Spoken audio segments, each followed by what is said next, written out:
something you've been putting off. Maybe you say, someday I'll do that, or when I have more time. Whether the item is a big bucket list item or something smaller like going on a hike, now is the time to start your Say Yes list. And we have the perfect process to help you turn these items into reality. Join thousands of others with our free Say Yes list template at thesayesexperience.com/list. It'll help you stop living in that someday and start making those list items come true today. So download it now at thesayesexperience.com/list. Welcome to the Say Yes Experience podcast, where we inspire you to get out of your comfort zone and into possibility. Our mission at the Say Yes Experience is to empower 10 million people to say yes. If you're new here, welcome. We're thrilled you're here. I'm Jessica Rector. I co-founded the Say Yes Experience with my then 9-year-old son Blaze, based off his idea to let's just say yes to things. I'm one of the top experts on burnout, and companies and conferences hire me to present on mental health, wellness, and burnout prevention. As the #1 best-selling author of 11 books, keynote speaker, and a burnout specialist, I've seen so much with our clients. The Say Yes Experience was started to help you really start living, to do the things that light you up, have more fun, and turn your dreams, or what we call Say Yes list items, into reality. So thank you for investing in yourself and being here. Now let's make it happen. Our guest today had a dream of being a race car driver ever since she was a little girl. Find out how she won and beat out the competition that had more money and legacy in driving, where she had none of that, and how she now inspires girls all over the world. Please help me welcome our guest today, Audrey Worm. Audrey, thank you so much for being here today. Now, I am super excited to talk to you because you just jumped right into a male-dominated industry when you had your Say Yes experience. And I know there's people out there, that women especially, who are in male-dominated industries, right? And so what made you want to say yes to being a race car driver? Yeah, thank you for having me. I'm excited to do your show. I started having a passion for racing when we went to our local track ever since I was very little. And when I was 8 years old, I told my dad, I want to do that. I want to race with the big boys. I want to be a professional race car driver. My dad built cars and cars ever since I can remember. That's been his passion, and he kind of got me started in loving anything that goes fast, anything with a motor. So that's kind of where it all started. I love it. So at 8 years old, if you can think back to when you're 8 years old, what made you say, I want to drive with the big boys? I mean, even, being around races and going to the track doesn't necessarily ignite that kind of passion in someone to say, hey, I want to do that, especially in a male-dominated industry when you're a young girl. So what made you see that and say, hey, not only that's what I want to do, but as you get older, to actually do it? I think it was just seeing the fans interact with the racing. The NHRA is very wonderful, and every ticket is a pit pass. So you really get to go up to the line and meet all the racers. And one of my good friends now, Jack Beckman, he kind of got me into, he's very personable, and he brought me up to the line and started talking to me and everything. And I was like, they're so personable. They're just regular people and they get to drive fast. Like, how awesome is that? And I think that it kind of equates into other sports. I mean, there's little kids that play football that eventually want to go into the NFL, and just kind of like that. It is a little different with a female in the male-dominated sports, but the NHRA is so inclusive now. They have so many female racers, and it was just kind of a great sport to get into. So take us back to, because now they may be completely inclusive, but take us back to when you were in it and when you were just getting started in it. Were you the only female? Was there only a few females? How did that make you feel? How did you really tackle that? Yes. So back in the day, Shirley Muldowney was the only female top fuel racer, and she kind of paved the path for female racers. And so when I was little, there was a pro stock racer and a pro stock motorcycle racer in the professional ranks. So that kind of also helped pave the path for people coming up like me. When I was racing, there was only 3 of us. It was Leah Pruitt, myself, and Brittany Force. And so it was kind of cool being like a pack of women in a male-dominated sport. And the fans, the girls that would come up and say, oh my gosh, I want to be you when I grow up, because how did you do this? And how can I get into this? Because you're a little tiny girl racing against the men and the big dogs. So it's just kind of cool. It was a cool experience and something really great to be a part of. Okay, so when someone says you're a little tiny girl, how tall are you? What does little tiny girl mean against these big guys? So I am 5'3", and at the time I was about like 120 pounds, just a little bitty thing. Going against these big guys. So you became a role model for these young girls. Yeah, that was really one of the best parts. I mean, I love kids, and we always kind of included the families and the kids and brought the families into our pits, let the kids sit in the race cars, and just the girls that are turning 16 and learning how to drive and then say that one day they want to be like me. It was really emotional. Oh my gosh, you're making an impact just going out there and being you and doing yourself, and you never know who's watching. So were you watching when you were 8 years old, were you watching someone specific there that you thought, I want to be like them? Or what really led you to saying yes to that? Because, there's oftentimes when we're young, when we're 8 or 10, and we really don't know what we don't know, right? We say, oh, I want to do that. I want to be a teacher. I want to be a firefighter. I want to be a policeman. And then as we get older, we go in a completely different direction. So what really made you say yes and to stick with it throughout those years as you grew and found out about different aspects of the job? Yeah. John Force they call him the GOAT, the greatest of all time. I think he's 16 or 17 time champion now. And he just kind of was building an empire. His daughters raced. I got to have the pleasure of racing his daughter, Brittany, in Top Fuel. And she is now 2-time world champion. She just won last year. And she really has gotten to be an incredible friend. We talk off the racetrack. I keep up with her social media when we're not able to go to the races. And so I watched her and John and, like I said, Jack Beckman. And they're so personable and so great. And I just wanted to come up and be like them. I'm like, they're so nice and they get to drive 300 miles an hour. Why wouldn't I want to be like them? Why wouldn't I want to do that? That sounds amazing, right? And you get to go that fast. Oh my gosh. How cool is that? So when you first started driving, take us through what that looked like, what that felt like, because it's not like just, most 16-year-olds are nervous just driving a regular car on the road. And this is a whole nother ball game. So take us through how it felt the first time you were behind the wheel when you actually got out on a racetrack. So I have always loved to drive. I got my license the absolute day I could when I turned 16. And my dad built front engine dragsters at the time. And I had the pleasure of driving one of his shop cars as a demo car. And that car was about 8 seconds. Yeah, it was a blast. It was about 8 seconds and it went around 165 miles an hour, I believe. And I drove that for 8 years. So my boyfriend at the time, who's now my husband, Aaron, he had a race team friend from Michigan, and I got to get my license in their car. And the licensing process for going from the slower car to the faster car was supposed to be 3 passes, and you had to go so fast.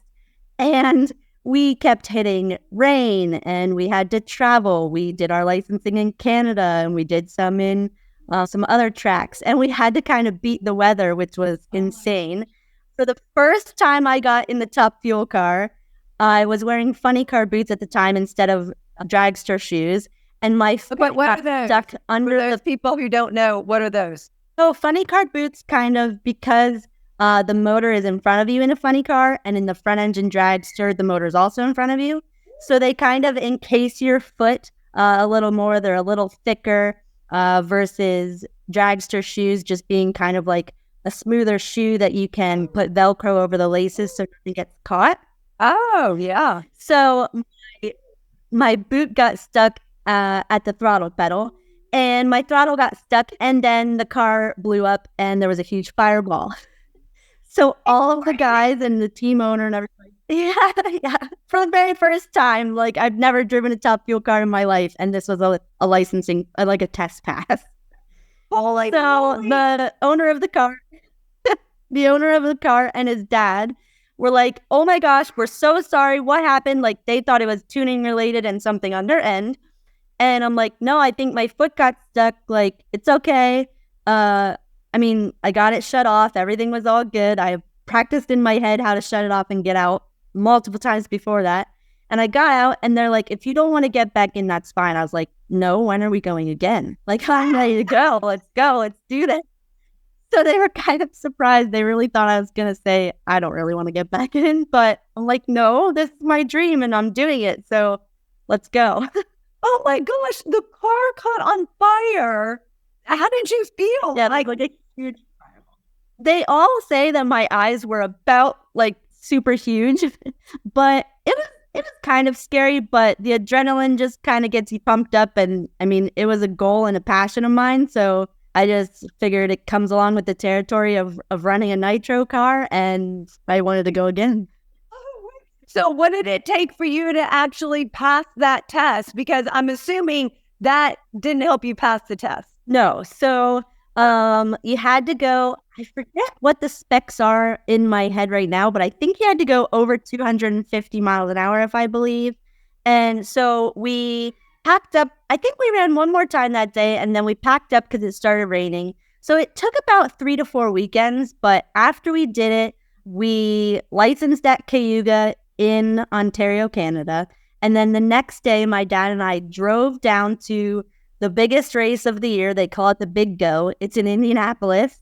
And we got the NHRA drivers and the NHRA official to sign off on my license. And we drove like 8 hours to get it done the next day so that I'd have it. Because my national event that I went to since I was little was the Big Go is Labor Day weekend.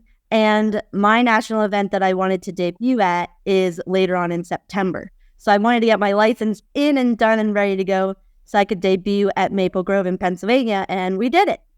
And how was that? Oh my gosh, that's so exciting. Yeah, it was incredible. The first race, I had butterflies. I was terrified, but I was also excited. And we had some front end issues. And one of the other racers, Scott Palmer, the great thing about the NHRA is they're just like a huge, big family. And everybody was there cheering me on. So Scott came over and let us use parts from his front end to fix our front end so that I could race and debut at my home track. And just seeing all the people come over, like Jack Beckman took me on the golf cart, took me down to the end of the track and said, this is where you turn off. These guys, because so far all my runs have been tests. So there wasn't any NHRA officials or top end track guys telling you how to turn off or what to do. So he took me down and kind of introduced me to the guys and showed me what to do and where to go and where to stop for all the TV cameras and everything. So that was just one of my idols who I've loved since I was little was taking me on his golf cart and showing me all the ropes. It was just incredible. Wow. And what's really impactful about that is that those are things that you wouldn't have known necessarily if he hadn't showed you. And even like where to get off and stuff, if you hadn't thought to ask that beforehand, you would have been in the process of racing and maybe going, I don't even know where to get off. What do I do now?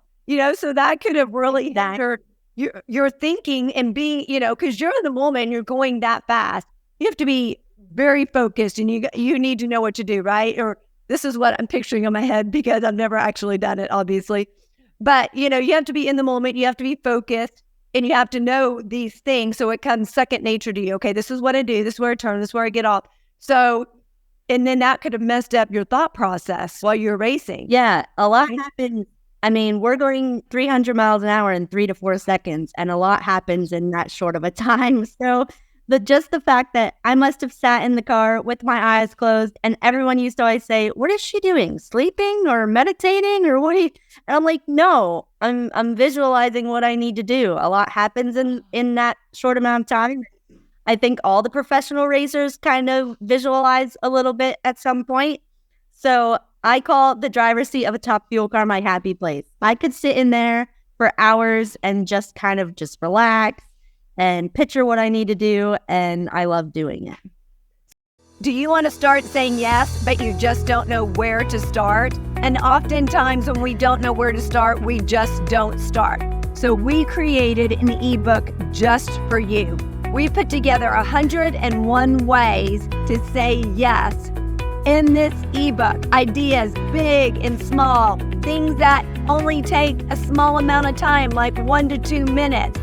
Whether you're saying yes to yourself, in your family, relationships, or pushing yourself lovingly outside of your comfort zone with adventures, it's all made to really help you become more of your rock star self. So you can get this ebook at thesayyesexperience.com/book, BOOK. So if you want to start saying yes, or maybe you need some ideas on how to say yes because you get so caught up in being busy and doing tasks and projects or doing laundry and cooking that the time flies by and you want to spend time with your family, but you just don't know how to say yes. Those ideas just don't come to you. We put it together to make it super, super easy for you. So go to thesayyesexperience.com/book to get your copy today and start saying yes now. Are you feeling overwhelmed, stressed, or burned out?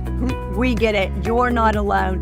In fact, according to our research, 79% of the workforce is in burnout and almost half are in extreme burnout. In fact, it's the number one reason why people are leaving organizations. They're burned out. They're looking for something more. They're looking for something better. But it doesn't have to be that way. We have your solution. It's called Blaze Your Brain to Extinguish Burnout. 52 Keys to Prevent, Breakthrough, and Eliminate Burnout. You can find your copy at justcorrector.com/store. Now, this is a great tool that you can use with yourself, with your colleagues, within your organization. Everyone can get one, and you can go through one a week with them. And at the end, you can say, what was something that worked this week? What was the success you had? So you can champion and encourage each other. You can also ask what were the challenges and issues that came up, so you can mastermind and brainstorm around those to keep those from coming up in the future. So make sure you get your copy at justcorrector.com/store. All books are autographed with a personal message just for you. So how does that help you? Because I think that can apply to a variety of aspects in your life, like picturing what you need to do or where you want to go or, how you're going to get there. And I just heard something the other day that dreams, and it's a paraphrase, but somebody was quoting someone else and I can't even remember who it was, but it was a paraphrase. And they basically were saying that the people who achieve their dreams are the ones who actually visualize it, because you will never get there if you can never visualize it. So how did that help you whenever you were racing to visualize it beforehand? Yeah, so I never was good at imagination and visualizing things until I started racing. When I sat in the car and visualized what I needed to do and pictured everything and where I need to go and turn off, it really helped. I ended up winning my first round in Charlotte, North Carolina, where they race 4 wide instead of 2. And I had the pleasure / it was a bittersweet moment because I love Brittany Force. She is one of my friends and idols. But on the racetrack, you have no friends. But I had the opportunity to beat her. And at the time, she was the world champ. So that was huge. And again, with the family aspect of the NHRA, we were a lower budget team compared to most of them. And everyone kind of came over and they were helping like work on the car because I believe you only have around 90 minutes in between rounds to tear it completely apart and put it back together and get ready for the next round. So there's other professional teams coming and helping. Another friend of mine, a driver, Antron Brown, came over, and on the way up to the pit or up to the starting line, he was like hanging off the side of the car, buckling me in because we were rushing to get back up to the starting line. So just visualizing where I needed to go really helped. I never imagined I would win a 4-wide, let alone a 2-wide round, and not against the champ for sure. And visualizing it helped you get there and stay focused and clear so you could actually win. So that is super powerful. So tell me a little bit more about your background versus other backgrounds. So you said we were a lower, you didn't have the big budget, right, for racing. You didn't come from a legacy like your friend, her father also raced. So you didn't come from that. So kind of tell us a little bit about your background versus some of the other racers, and then how you overcame that and still was able to win in spite of that. Yeah, we joke about it all the time because I'm not a third generation or second generation racer. My dad never raced. He built cars, but he never drove. So it's kind of more challenging, but it was also exciting because we were thought of as an underdog. The bigger teams have 2 to 5 million per year, and we were racing with probably about 100 to 150,000. So it was a huge, we were using used parts compared to their brand new. It was a huge accomplishment to be able to win a round. Just incredible. We joke about it and say that this little tiny girl from Grantville, Pennsylvania, which probably has 100 to 200 people in the whole town, it's just crazy that I could go and live my dream and my passion of racing a professional car with a team that I came from the middle of nowhere compared to the other people that maybe live in Indy or the professional race teams are based and come from a family of racers.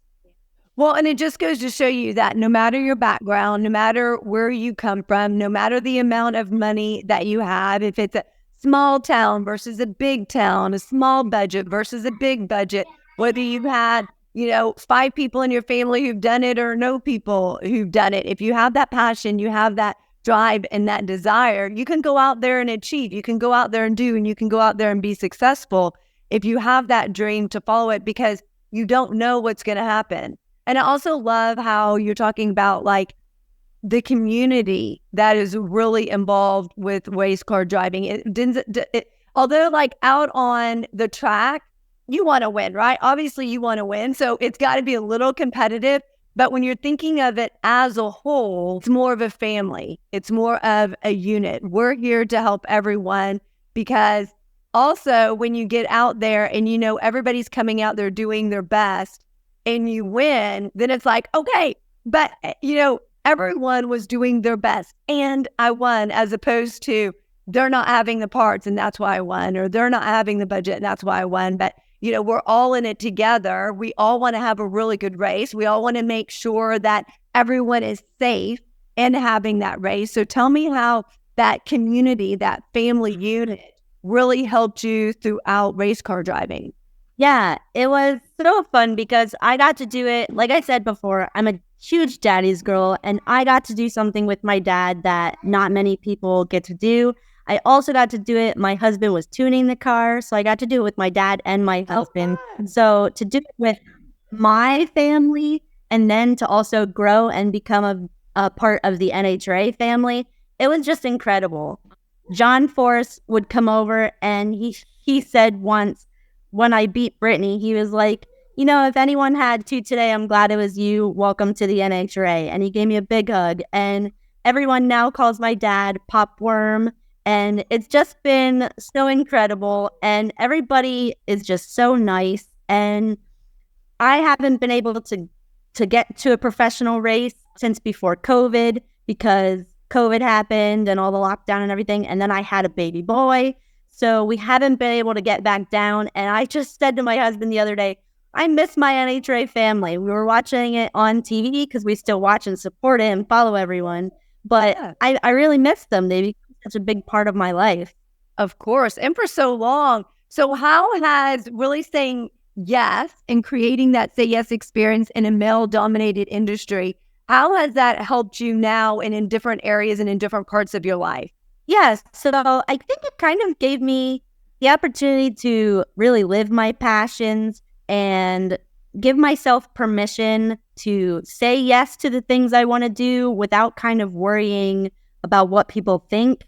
And it helped me recently because obviously I have my baby boy. He's 10 months old. And I didn't want to go back to work for a corporate job. I wanted to be able to stay home with him. So I gave myself permission and said yes. And I just launched and started my own business so that I can stay home with him. So I think really giving yourself permission and the opportunity to live the passion and do what you want. I think passion drives everything in your life. So my passion for wanting to stay home with my son and be the intentional mom I want to be, I think saying yes to racing and just realizing that I have the opportunity and the ability to say yes and live the life that I want to live. Well, and yes. And also, if you think back to, I mean, you were really saying yes at 8 that you wanted to do that. And then when you got to when you became of age that you could actually drive and do it, saying yes and creating that experience back there changed your life in so many different ways, allowing you to now say yes in other areas of your life. But really, you probably became stronger than you thought possible. You probably learned a lot more than you ever dreamed that you could learn. And just doing something like that, really giving you a whole nother family, a community on which to build.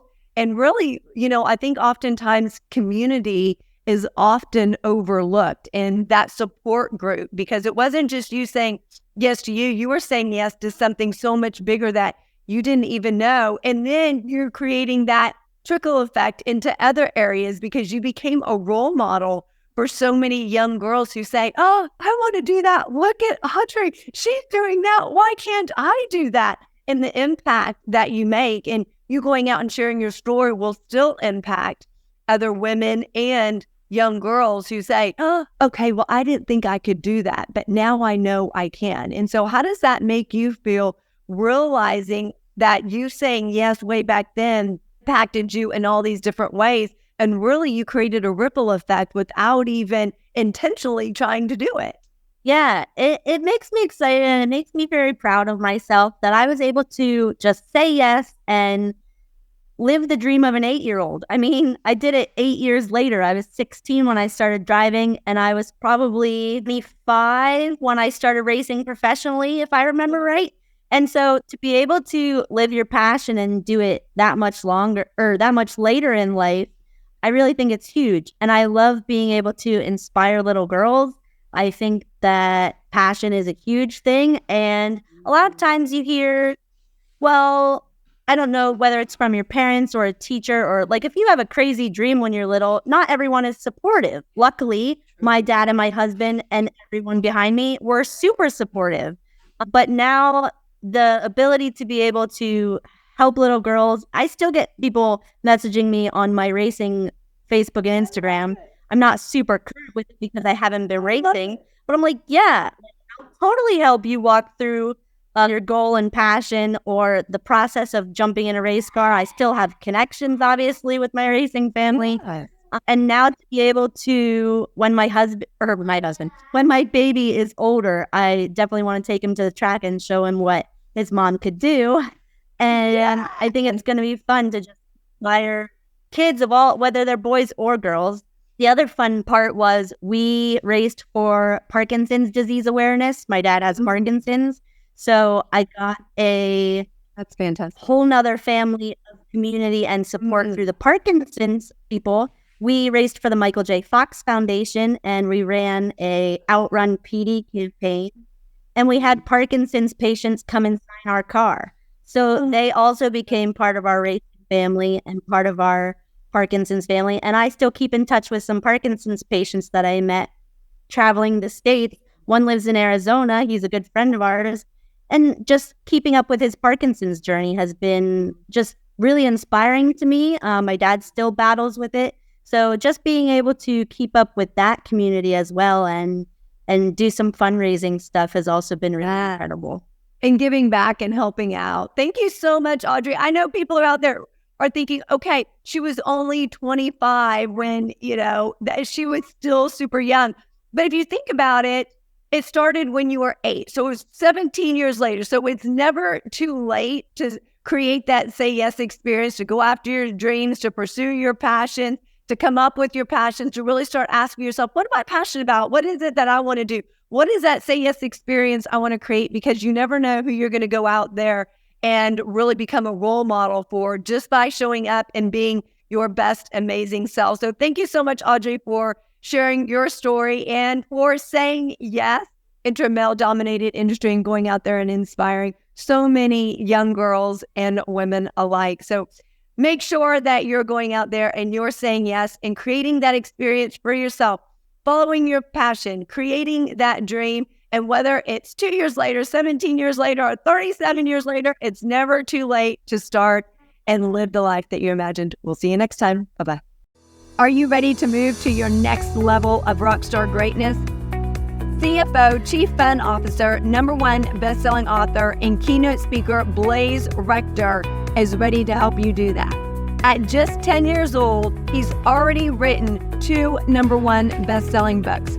Through the power of storytelling, he uses lessons learned and shares strategies, tips, tactics, and tools to inspire, empower, and motivate you to live a more amazing life. So if you're ready to do that in your own life, grab a copy of his #1 best-selling books at jessicarector.com/store.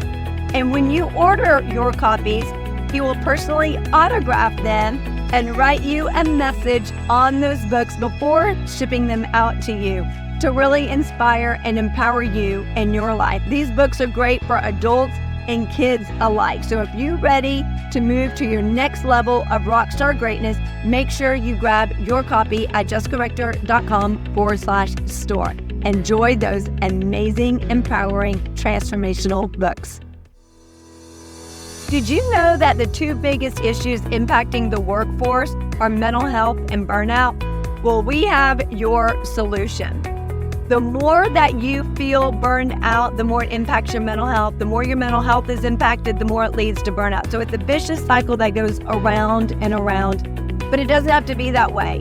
You can help them both if you're intentional and strategic with it. We have lots of resources for you at jessicarector.com/store. One that I want to highlight that really enhances your mental health is Tame Your Brain Game, 52 tips to turn negative thoughts into positive action. Now, research shows that 80% of your thoughts are negative. No matter how positive you feel, it's the pattern and the habit that you've developed over the course of years, over the course of decades. And that can often impact your life, how you show up, how you lead, how you communicate, how you engage, whether at work or at home. And then it also impacts a work environment. All you need is one NN or TT, negative Nancy or toxic Tim, to really impact that work environment. So if you are ready to enhance your mental health, get your copy of Tame Your Brain Game, 52 tips to turn negative thoughts into positive action today at jessicarector.com/store. All books are autographed with a personal message just for you. Thank you so much for being here. Check us out at thesayyesexperience.com. Our mission at the Say Yes Experience is to empower 10 million people to say yes. With your help in sharing our podcast, we can do that. Follow us on all social media at the Say Yes Experience and join our free community at facebook.com/groups/the Say Yes Experience. Thank you again to our guest. You can find all the contact information for our guest in the show notes. Thank you to our CFO, Chief Fun Officer, Blaze Rector, our business advisor, Lisa Verhurick, and to our team at Jessica Rector Enterprises. We look forward to connecting with you on the next episode. Have an amazing day and keep being a rock star.